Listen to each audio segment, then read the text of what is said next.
સુરત મહાનગરપાલિકાની ચૂંટણી નજીક આવતા જ શાસક પક્ષ એક્શન મોડમાં આવી ગયું છે।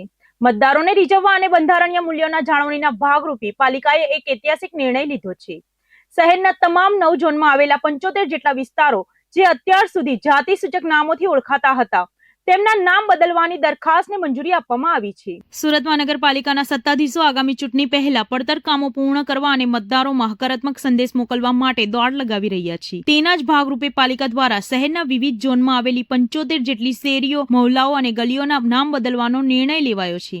થયાને આજે 75 વર્ષ ઉપરાંત થઈ ગયા છે, તેમ છતાં પણ આજે પણ શેરી, મહોલ્લાઓ અને ગામડાઓના નામો એવી જાતિઓના નામ પરથી રાખવામાં આવ્યા છે કે જેને કારણે આજે પણ અનુસૂચિત જાતિ અને જનજાતિના લોકો દરરોજ શરમ અનુભવતા હોય તેવો અનુભવ કરે છે। આ શરમમાંથી અનુસૂચિત જાતિ અને જનજાતિના લોકોને બહાર કાઢવા માટે સરકાર દ્વારા આવા તમામ શેરી, ગલી અને મહોલ્લાઓના નામનું ફરીથી નામકરણ કરીને મહાપુરુષોના નામ આપવામાં આવે કે જેથી કરીને અનુસૂચિત જાતિ જનજાતિના લોકો પણ એક માથું ઊંચું કરીને જીવી શકે અને એક સમરસતામાં આવી શકે।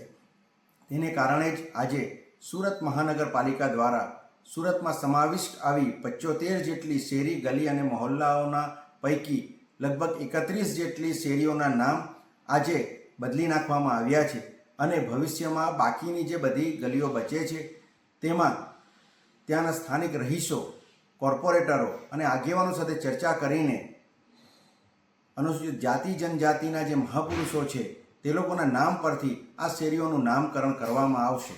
નામ બદલવાની આ રાજનીતિ ચૂંટણીમાં શાસક પક્ષને કેટલો ફાયદો કરાવશે તે સમય બતાવશે, પરંતુ વર્ષો જૂની જાતિ સૂચક ઓળખ હવે સુરતના નકશા પરથી ભૂસાઈ જશે।